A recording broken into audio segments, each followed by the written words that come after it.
Assalamualaikum warahmatullahi wabarakatuh. Hari ini kita akan membahas materi setengah putaran. Untuk yang pertama, sebagai pembahasan awal dari materi setengah putaran ini, yaitu suatu pencerminan. Jadi masih berhubungan dengan materi pencerminan. Oke, lanjut. Suatu pencerminan pada sebuah garis adalah sebuah involusi. Kemudian, sebuah evolusi adalah setengah putaran mengelilingi sebuah titik, sehingga dapat dikatakan bahwa setengah putaran mencerminkan setiap titik bidang pada sebuah titik tertentu. Kemudian, jika sebelumnya kita telah mempelajari mengenai pencerminan atau refleksi, maka materi dari setengah putaran ini merupakan hasil dari pencerminan dua buah komposisi, di mana yang menjadi cerminnya atau garis cerminnya saling tegak lurus. Jadi dapat dikatakan bahwa setengah putaran disebut sebagai pencerminan atau refleksi pada suatu titik. Jadi berdasarkan pembahasan ini, kita bisa simpulkan bahwa setengah putaran itu hasil pencerminan sebanyak dua kali terhadap garis cermin yang saling tegak lurus, begitu. Kemudian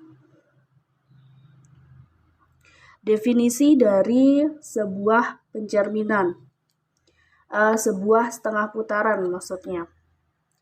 Definisi sebuah setengah putaran pada suatu titik A adalah suatu padanan SA yang didefinisikan untuk setiap titik pada bidang sebagai berikut.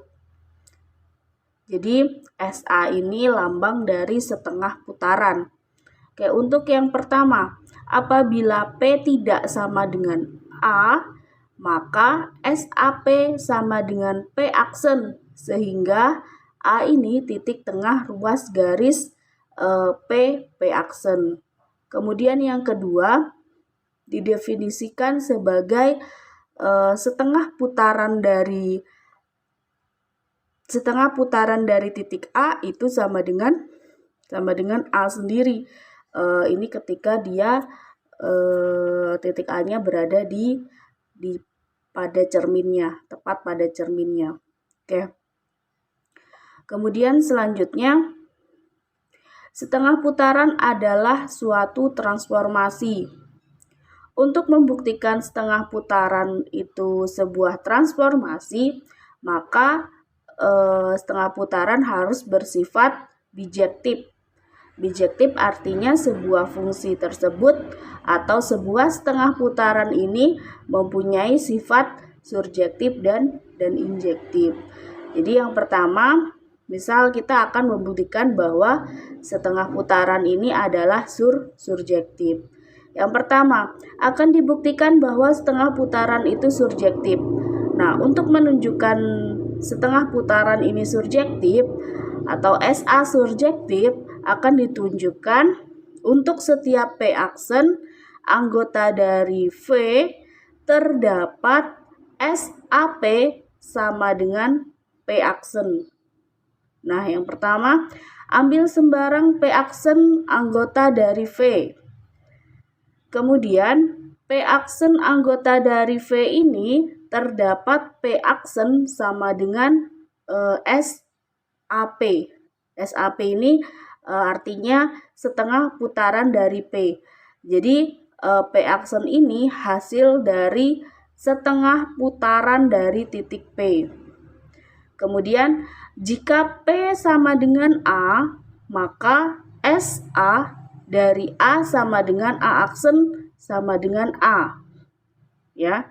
Kemudian jadi untuk setiap P aksen anggota V terdapat P aksen sama dengan P sama dengan SAP. Ini untuk ketika P-nya sama dengan A. Nah, ketika P tidak sama dengan A, maka ada A yang menjadi ruas garis dari P aksen. Jadi artinya SAP sama dengan P aksen. Jadi dari sifat dari kedua pembuktian ini, ketika P sama dengan A, dia juga mempunyai bayangan, dan ketika P tidak sama dengan A juga dia mempunyai bayangan juga di P aksen. Jadi setengah putaran itu mempunyai sifat yang surjektif. Kemudian yang kedua akan dibuktikan bahwa SA ini injektif. Misal kita ambil dua buah titik, yaitu B1 dan B2. Kemudian B1 tidak sama dengan B2. Kasus yang pertama, ketika B1 sama dengan B2 sama dengan A. Jadi diandaikan sama, kemudian sama-sama sama dengan A. Untuk B1 sama dengan A, maka SA B1 sama dengan B1 sama dengan B1 aksen. Kemudian untuk B2 sama dengan A, maka setengah putaran B2 sama dengan B2 sama dengan B2 aksen. Dari persamaan 1 dan persamaan 2 ini, maka diperoleh SA B1 tidak sama dengan SA B2. Begitu. Kemudian yang untuk kasus yang kedua, untuk B1, B2 dan A-nya tidak sama dengan. Oke, ambil sembarang B1, B2 anggota V dengan B1 tidak sama dengan B2. Kemudian B1 tidak sama dengan A, B2 tidak sama dengan A, kemudian B2, B1 dan A ini tidak segaris, sehingga nantinya setengah putaran dari B1 ini sama dengan B1 aksen, dan setengah putaran dari B2 ini sama dengan B2 aksen. Andaikan SAB1 sama dengan SAB2. Karena SAB1 sama dengan SAB2, maka B1 aksen itu sama dengan SAB1 sama dengan SAB2 sama dengan B2 aksen, sehingga diperoleh bahwa B1 aksen sama dengan B2 aksen dan B1 sama dengan B2. Menurut teorema, melalui dua titik hanya dapat dibuat satu garis. Jadi menurut teorema ini, ketika ada dua titik hanya bisa dibuat satu garis, sehingga ketika B1 tidak sama dengan B2 ini kontradiktif. Jadi pengandaian B1 tidak sama dengan B2, maka juga SAB1 sama dengan SAB2 harus dibatalkan. Jadi harusnya adalah SB1 tidak sama dengan SB2. Nah, kalau ini kan jadi satu titik tidak membentuk garis. Kalau dua titik dia membentuk garis, sehingga B1 tidak sama dengan B2 dan SAB1 tidak juga sama dengan SAB2, sehingga dari pembuktian ini kita dapatkan bahwa setengah putaran itu adalah mempunyai sifat injektif. Oke ya. Karena tadi setengah putaran bersifat surjektif dan injektif, maka setengah putaran juga bijektif, sehingga dapat dikatakan bahwa setengah putaran merupakan sebuah transformasi. Kemudian teorema 7.1. Andaikan A sebuah titik, G dan H dua garis tegak lurus yang berpotongan di A, maka SA sama dengan MG MH. Artinya di sini teorema ini artinya bahwa ada titik A. Kemudian G dan H ini dua buah garis yang tegak lurus. Maka berarti G dan H ini ketika tegak lurus dia membentuk sumbu ortogonal. Kemudian titik A-nya ini adalah titik potong di antara garis G dan garis H. Kalian bisa lihat di sini, misalkan ini garis G dan garis H-nya berpotongan, kemudian di sini titik A-nya. Kemudian kata teorema ini SA itu sama dengan MG MH. Jadi setengah putaran itu hasil dari pencerminan terhadap garis H dan pencerminan terhadap garis G. Jadi 2 kali pencerminan. Oke, kita buktikan. Di sini A sebuah titik, G dan H 2 garis yang tegak lurus yang berpotongan di A. Kemudian untuk kasus yang pertama, B tidak sama dengan A. Karena G tegak lurus dengan H, maka dapat dibentuk sebuah sistem sumbu ortogonal dengan G sebagai sumbu X dan H sebagai sumbu Y. Kemudian A-nya sebagai titik asal. Apabila titik P anggota V, perhatikan gambar 7.1, gambar ini ya. Di sini garis G, di sini garis H, kemudian ini titik A-nya. Kemudian ketika P ini tidak sama dengan A, misalkan P-nya di sini ya. P-nya di sini P X, Y. Kemudian setelah itu kita akan tunjukkan bahwa setiap P berlaku SAP sama dengan MG MHP. Oke. Ini tadi P-nya X, Y ini tidak di titik A atau tidak sama dengan A, maka SAP sama dengan P double aksen X1, Y1. Oke, karena SAP sama dengan P double aksen, ya, maka A ini titik tengah dari P dan P aksen. P dan P aksen di sini kan A-nya titik tengah ya, sama di sini kan. Oke, berarti A-nya itu sendiri 0,0, kemudian rumus titik tengah itu adalah X1 plus X per 2, Y1 per Y1 plus Y per 2, maka kita peroleh X1 plus X sama dengan 0, atau X1 ini sama dengan min X ya, pindah ruas. Untuk Y1-nya juga sama, Y1 plus Y sama dengan 0 atau Y1-nya sama dengan min Y. Artinya untuk SAP itu sama dengan min X, min Y. Untuk SAP-nya. Nah, untuk komposisi pencerminannya misalkan, ini kita sudah dapat ya, untuk SAP-nya hasilnya min X, min Y. Nah, apakah MGMHP ini juga hasilnya min X, min Y? Oke, untuk komposisinya di sini. MGMHP sama dengan MGMHP. P-nya X, Y. Dicerminkan terhadap garis H. Hasilnya adalah min X, Y. Kemudian dicerminkan terhadap garis G. Hasilnya adalah min X, min Y. Artinya hasil dari MGMHP itu sama dengan min X, min Y.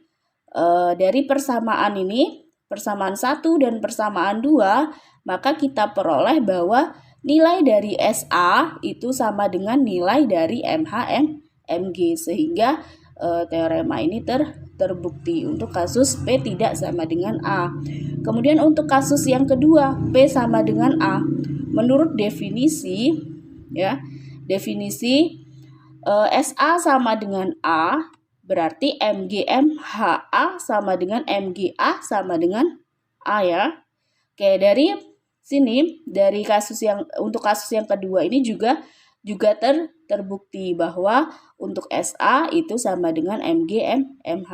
Untuk kasus kedua ini malah sangat jelas ya, ketika P-nya itu ada di titik A, berarti P-nya ada di sini. Mau dicerminkan G atau H ya, mau dicerminkan terhadap H, kemudian dicerminkan terhadap G, ya tetap hasilnya adalah A karena titik P sama dengan A ini berada di cerminnya sendiri.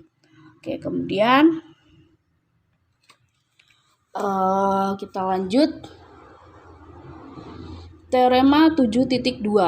Jika G dan H dua garis yang tegak lurus, maka MG MH sama dengan MH MG. Jadi ketika G dan garis G dan H-nya ini tegak lurus, maka dia berlaku MG MH sama dengan MH MG. Artinya bisa bolak-balik untuk mengerjakannya. Oke, kita buktikan kasus yang pertama sama untuk P tidak sama dengan A. Untuk P tidak sama dengan A, maka MG MH P sama dengan SAP. Kemudian MH MGP sama dengan MH MGP sama dengan MH X, min Y.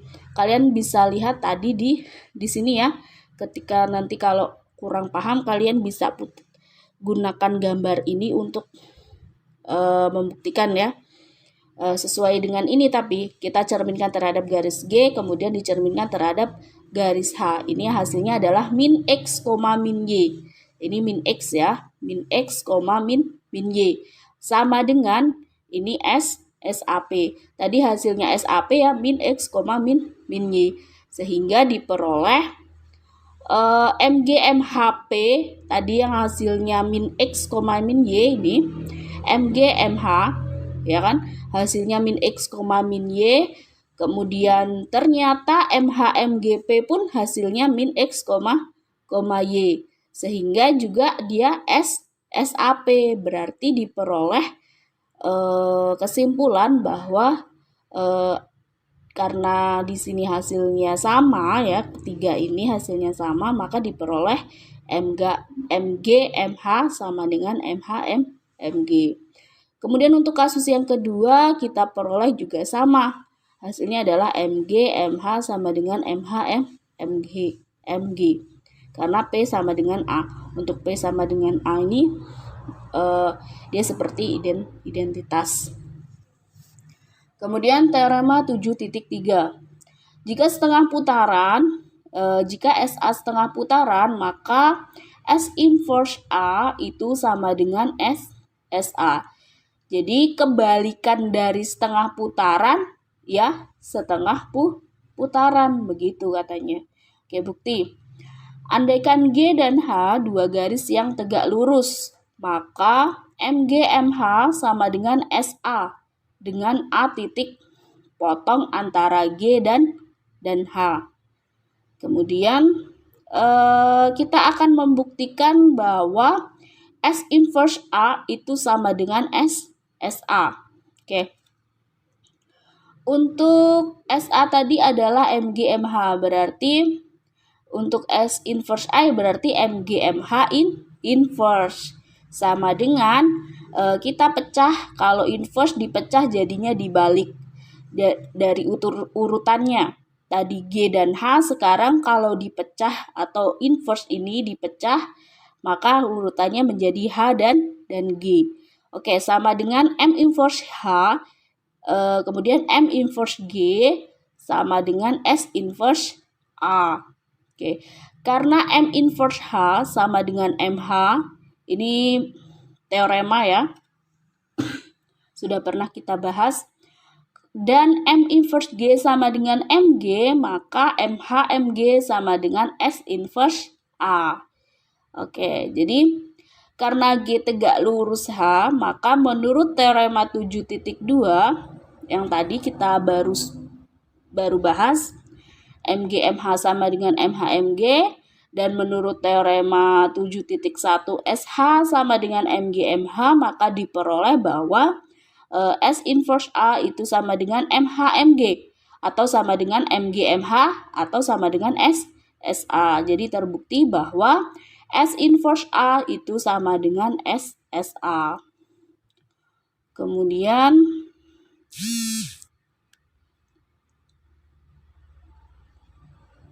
teorema 7.4. Jika A sama dengan A, B dan P sama dengan X, Y, maka SAP itu sama dengan 2A min X, 2B min Y. Bukti. Kasus yang pertama P tidak sama dengan A. Misalkan P double aksen itu sama dengan X1, Y1 dan SAP sama dengan P double aksen. Maka A titik tengah P double aksen sehingga diperoleh A, B sama dengan X1 plus X per 2, Y1 plus Y per 2. Kemudian sama dengan, maka X1 plus X per 2 ini sama dengan A, ya, dan Y1 plus Y per 2 ini sama dengan B. Sehingga diperoleh dari sini ya, dari perkalian ini, diperoleh X1 plus X per 2 sama dengan A ini dijadikan X1 sama dengan berarti 2A min X. Kemudian Y1 plus Y per 2 sama dengan B ini dijadikan Y1 sama dengan hasilnya adalah 2B min Y. Kemudian dari persamaan 1 dan persamaan 2 maka X1, Y1 ini kita peroleh nilainya 2A min X, 2B min Y. Karena SAP sama dengan P double aksen, maka SAP sama dengan X1, Y1 sama dengan 2A min X, 2B min Y. Jadi untuk dua buah titik yang berbeda seperti ini, hasil dari setengah putarannya adalah 2A min X, 2B min Y. Nah, untuk P-nya sama dengan A juga rumusnya seperti ini.